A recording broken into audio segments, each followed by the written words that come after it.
قیام‌های مردم خراسان، تاجیک‌ها، در برابر یورش اعراب. یورش اعراب مسلمان به سرزمین‌های شرقی ایران کهن، خراسان و ماوراءالنهر در سده‌های هفتم و هشتم میلادی نقطه عطفی در تاریخ منطقه بود.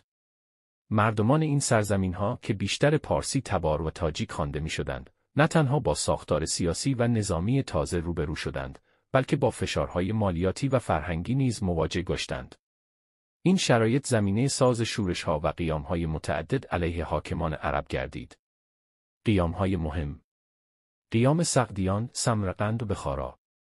مردم سغد که مرکز اصلیشون سمرقند و بخارا بود، چندین بار در قرن هشتم میلادی بر ضد عاملان عرب شوریدند. این قیام‌ها اغلب با همکاری ترکان و اقوام همسایه صورت می‌گرفت، اما به شدت سرکوب می‌شد. قیام‌های بلخ و تخارستان. بلخ به عنوان قلب فرهنگی و مذهبی خراسان، بارها شاهد شورش مردمی بود. در سالهای 651-700 میلادی، خیزش‌های متعددی علیه عاملان عرب در این مناطق رخ داد. جنبش استاد سیس 766-768. استاد سیس از رهبران محلی خراسان بود که بر ضد عباسیان شورید. جنبش او بازتاب مقاومت گسترده مردمان محلی در برابر فشار مالیاتی و سلطه عربی بود. جنبش سنباد 755. پس از کشته شدن ابومسلم خراسانی، یکی از یارانش به نام سنباد در نیشابور وری قیام کرد. گرچه زود سرکوب شد، اما به عنوان واکنش خراسانیان به خیانت عباسیان شناخته می شود. جنبش مقنع 776-780. مقنع با پوشیدن نقاب سفید و ادعای پیامبری، مردم ماوراءالنهر و خراسان را به شورش فراخواند. هرچند قیام او رنگ و بوی مذهبی داشت، اما ریشه اصلی آن مقاومت در برابر سلطه سیاسی و اقتصادی عرب بود. ابومسلم خراسانی 747-755.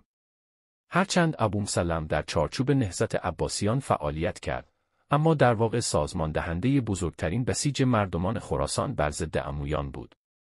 او به نماد قدرت و اراده خراسانیان تبدیل شد. نتیجه گیری: قیام‌های تاجیک‌ها و مردمان خراسان، هرچند در بسیاری موارد شکست خوردند، اما نشان از پایداری و ایستادگی در برابر سلطه خارجی داشتند. این قیام‌ها مانع از نابودی هویت فرهنگی و زبانی مردم شد و زبان فارسی دری به عنوان ابزار مقاومت فرهنگی در قرون بعدی به شکوفایی رسید. منابع پژوهشی: تبری، محمد بن جریر. تاریخ الرسل والملوک، تاریخ تبری. بلعمی، ابو علی محمد. تاریخ بلعمی. نرشخی، ابو بکر. تاریخ بخارا. ابن اسیر، عزالدین. الکامل فی التاریخ. جب، Are the Arab Conquests in Central Asia. Oxford, 1923. Fry, Rin the History of Bukhara. Harvard University Press, 1954. Daniel, Elton, The Political and Social History of Khorasan under Abbasid Rule. Cambridge, 1979.